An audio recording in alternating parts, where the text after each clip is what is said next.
What happens when a country music superstar walks into what should have been a friendly late-night interview, only to end up defending her entire worldview on national television?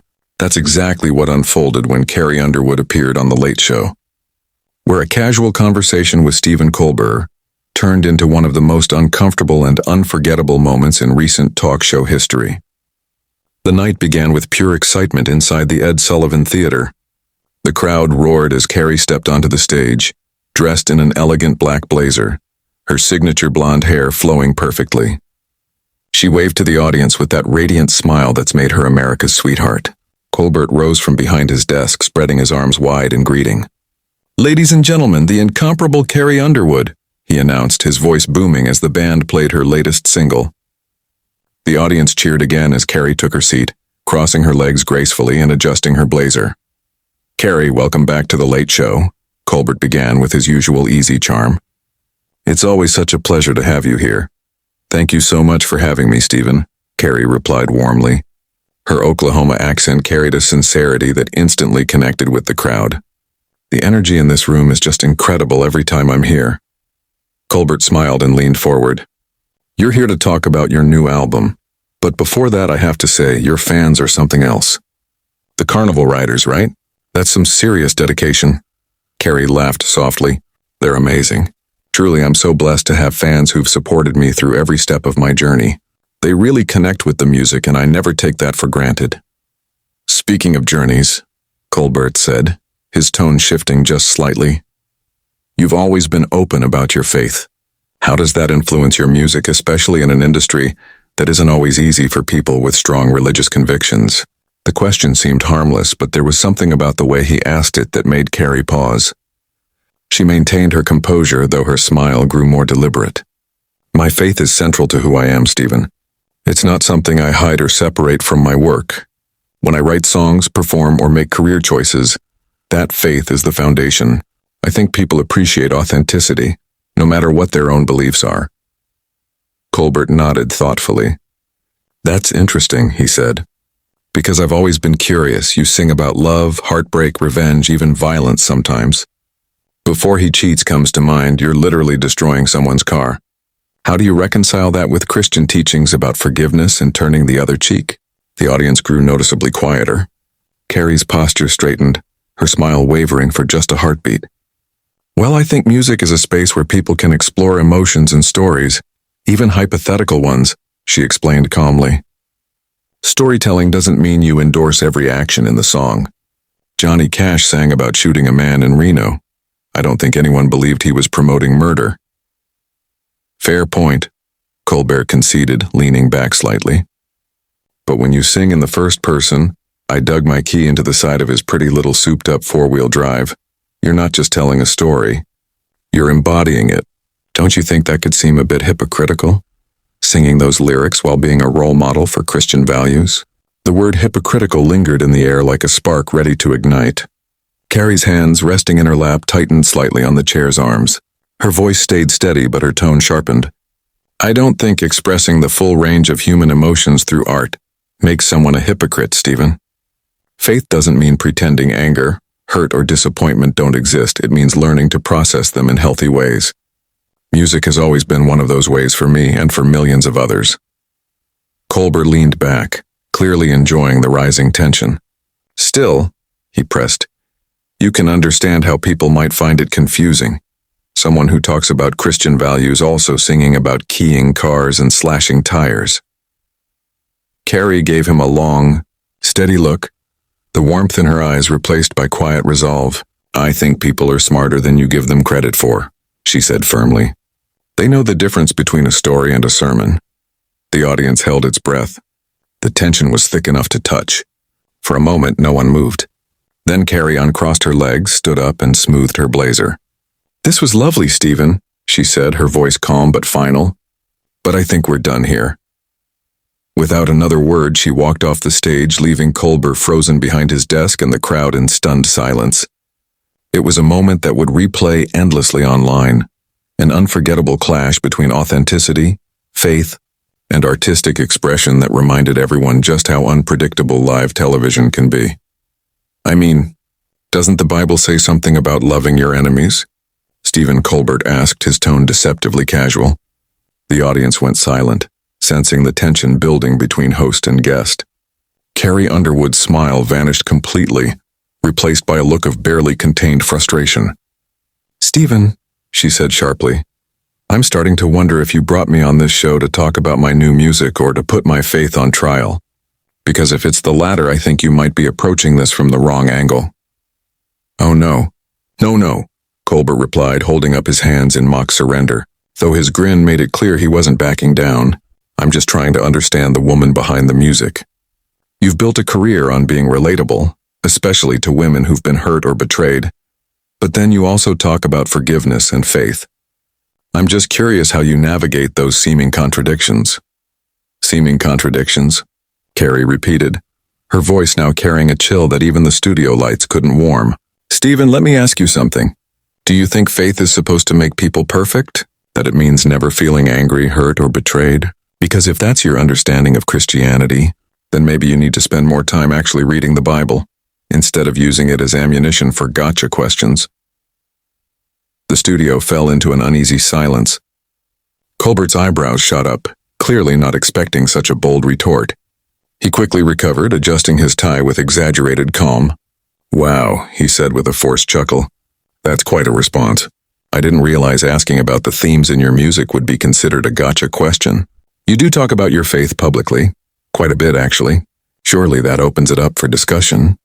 Carrie leaned forward, her blue eyes flashing with intensity. "There's a difference between discussion and what you're doing right now, Stephen. You're not asking about my faith, you're questioning my integrity. You're implying that because I sing about real human emotions, I'm somehow being dishonest about my beliefs. I'm just pointing out what seems like an inconsistency," Colbert countered, his tone taking on that smug edge he often reserved for political debates. "You can't have it both ways, can you?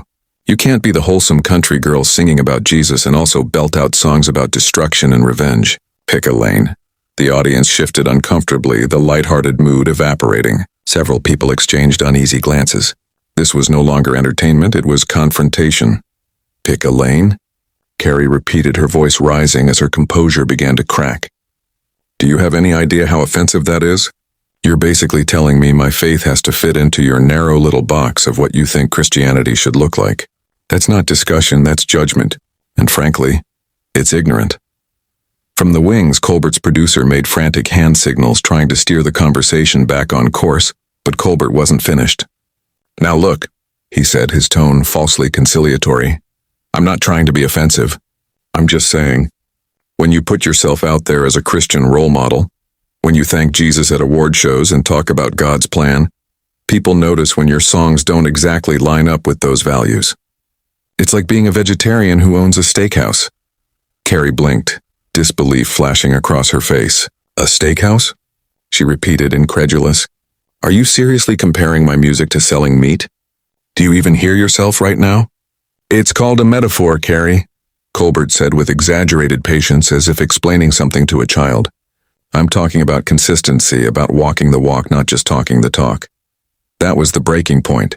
Carrie's hands gripped the arms of her chair so tightly her knuckles turned white. Her voice trembled, not with fear but with fury. "Don't you dare talk to me about walking the walk," she said, her tone cutting through the silence like glass. "You sit behind this desk every night making jokes about people's beliefs, mocking things that are sacred to millions of Americans. And you want to lecture me about consistency? At least I'm honest about who I am." The audience was frozen, the tension so thick it was almost physical. Colbert's smirk faltered for the first time, but he quickly straightened and tried to regain control. "Now hold on just a minute," he said, his voice hardening. "This show has always been about challenging ideas, about asking tough questions. If you can't handle that, maybe you shouldn't be in the public eye." "Challenging ideas?" Carrie repeated, standing up abruptly as her chair rolled back. The air in the studio was electric now, everyone bracing for what might happen next. Her eyes locked onto Colbert's, her voice trembling with conviction. "There's a difference between challenging ideas and humiliating people, Stephen. You crossed that line. Is that what you call this?" Carrie Underwood's voice cut through the tense silence of the studio. "Because from where I'm sitting, this feels a lot more like an ambush. You brought me here under the pretense of promoting my album, and instead, You've spent the entire time trying to tear down my faith and make me look like a hypocrite." Stephen Colbert remained seated, but his demeanor had changed. The charming, witty late-night host was gone, replaced by someone visibly irritated by her defiance. "Nobody's tearing anything down, Carrie," he said, his voice tight. "I'm asking legitimate questions about public statements you've made and songs you've recorded. If you don't like the questions, maybe you should think about the messages you're putting out there." "My messages?" Carrie repeated, her voice rising just enough for the microphones to catch every word. "Stephen, my messages are about resilience, about standing up for yourself, about finding strength and faith even when life gets messy." "What's your message?" "That anyone who dares to believe in something different deserves to be mocked and torn down on national television." The band members exchanged uneasy glances. What was supposed to be a lighthearted interview had turned into a full-blown confrontation, and neither Carrie nor Stephen seemed ready to back off. "You know what?" Colbert said, finally standing from behind his desk, his tone sharp. "Maybe the problem isn't my questions. Maybe the problem is that you've never had to actually defend your positions before. Maybe you're so used to friendly interviews and adoring fans that you can't handle it when someone challenges you to think critically about the contradictions in your public persona." "Contradictions in my public persona?" Carrie repeated, her voice shaking slightly but with fury, not fear. "Stephen, let me tell you about contradictions. You claim to be a champion of tolerance and understanding, but you can't tolerate anyone who doesn't fit your definition of what a Christian should be. You say you're about asking tough questions, but really, you just want to make me look small because you disagree with my worldview. I'm trying to get you to acknowledge that singing about vandalism and calling yourself a Christian might send mixed messages to your young fans." Colbert shot back, his own composure beginning to crack. "Is that really so unreasonable?" "What's unreasonable?" Carrie fired back, her voice cutting through the room. "Is you thinking you get to define what faith looks like for other people? What's unreasonable is using your platform to attack someone's personal beliefs under the guise of journalism. And what's really unreasonable is you thinking that because you wear a suit and sit behind a desk, you have the right to judge how other people live their lives." They stood facing each other across the desk now, the space between them alive with tension. The audience sat frozen, unsure whether to applaud, intervene, or simply watch what was clearly becoming television history. "You know what, Stephen?" Carrie's voice suddenly dropped to a dangerously calm tone. "I came here tonight to share my music with your audience, to talk about something I'm passionate about, something that brings joy to millions of people. Instead, you turned this into some kind of theological interrogation designed to make me look foolish. Well, congratulations. You've succeeded in showing everyone exactly what kind of person you really are." Colbert's face flushed, though it wasn't clear whether it was anger, embarrassment, or both. "And what kind of person is that, Carrie?" he asked, his voice rising slightly, equal parts challenge and curiosity. Carrie stared at him for a long moment, her chest rising and falling as she gathered herself. When she finally spoke, her words were soft but carried the force of conviction. "The kind of person who hides behind comedy," she said quietly, "and claims to be asking important questions but really just wants to tear people down to make himself feel superior.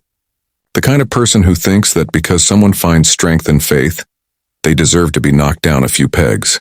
The kind of person who's forgotten that there's a real human being sitting across from him, not a target for a political agenda." Her words hit Colbert like physical blows. His jaw tightened, and for a moment the mask of the performer slipped, revealing something raw and defensive beneath. "My political agenda?" he said sharply. "Carrie, this has nothing to do with politics. This has to do with accountability.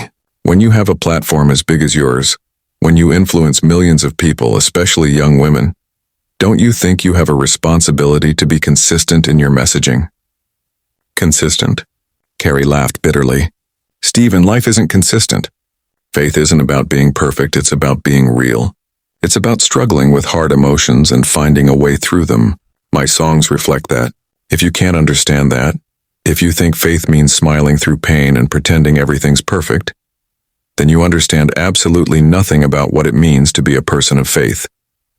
So singing about destroying someone's car as being real?" Colbert pressed, unwilling to let go. "Teaching young girls that the right response to betrayal is vandalism and revenge. Is that what you're calling faith now?" Carrie's expression hardened. Her next words would decide whether she stayed or walked off that stage for good. Carrie Underwood's calm tone carried a quiet power that filled the studio with tension. "That's your idea of positive messaging?" she asked, her voice even but edged with something sharp. Then with a steady gaze at Stephen Colbert, she continued, "You know what, Stephen? I don't think you care about young girls or positive messaging. I think you saw an opportunity to embarrass someone whose worldview doesn't align with yours. And you took it. This isn't about my music or my faith. This is about you needing to prove that Christians are hypocrites." Colbert tried to respond, his tone defensive but faltering. "That's not what this is about at all," he insisted. "I'm just asking you to explain how you reconcile these different aspects of your public image." But Carrie shook her head firmly. "No, you're not," she said. "You're trying to create a gotcha moment for your show. You're trying to make me look stupid so you can get your clip that goes viral tomorrow morning. Well, congratulations, Stephen, you got your moment." She turned toward the wings, clearly ready to leave, but Colbert's voice stopped her. "Wait, we're not done here," he said, his words carrying an unexpected desperation. "You can't just walk away when things get uncomfortable." Carrie turned back, disbelief written across her face. "Uncomfortable, Stephen? Uncomfortable was 5 minutes ago. That was when you first started questioning my integrity. This," she gestured toward him and the silent audience, "this is something else entirely. This is you refusing to let someone have beliefs that differ from yours without attacking them for it." "I'm not attacking your beliefs," Colbert said weakly. "I'm questioning the consistency of your public statements." But Carrie didn't flinch. "And I'm questioning your motives," she fired back. Because a real interviewer, someone who actually cared about understanding rather than ambushing, would have asked how faith helps people process pain, or how music can heal. Instead, you chose to attack. The room was so silent that even the soft hum of the studio lights could be heard. The audience sat frozen, unsure if they were witnessing great television or a complete disaster. Colbert's tone softened. "Carrie, please," he said, his voice carrying a trace of regret. "Let's just sit back down and start over. We can talk about your album, your tour, anything you want." For a long moment, Carrie looked at him, and it almost seemed like she might give him that chance. But then she shook her head slowly. "No, Stephen. We can't start over. You can't unring this bell. You've shown everyone here and everyone watching at home exactly who you are, and exactly what you think of people like me. You've made it clear that in your world, having faith and being honest about struggles makes someone a hypocrite worth mocking." "That's not what I think," Colbert said quietly. Though even he seemed unconvinced by his own words, Carrie sighed, her expression one of sad resolve. "Yes, it is. And you know what's really disappointing? I used to respect you. I thought you were someone who could disagree without being cruel. I thought you understood that comedy could challenge ideas without tearing people down. I was wrong." Her heels echoed across the studio floor as she walked toward the exit, each click magnified by the stunned silence. "Carrie, wait," Colbert called after her, stepping out from behind his desk. "We can fix this. It doesn't have to end like this." She stopped and turned one final time, her voice calm but resolute. "Stephen, some things can't be fixed. Some things can only be ended, with dignity. I'm choosing to end this with mine intact." With that, Carrie Underwood walked off the Late Show stage, leaving Colbert standing alone behind his desk, staring at an audience that had just witnessed one of the most shocking moments in late-night television history. The cameras lingered on his face for a beat longer, long enough to capture the mix of shock, regret, and disbelief, before cutting abruptly to commercial. The explosive exchange went viral within hours, igniting heated debates about faith, respect, and the line between journalism and entertainment. But more than that, it became a defining moment, one where Carrie Underwood chose self-respect over spectacle, walking away not in defeat, but in quiet, unshakable strength.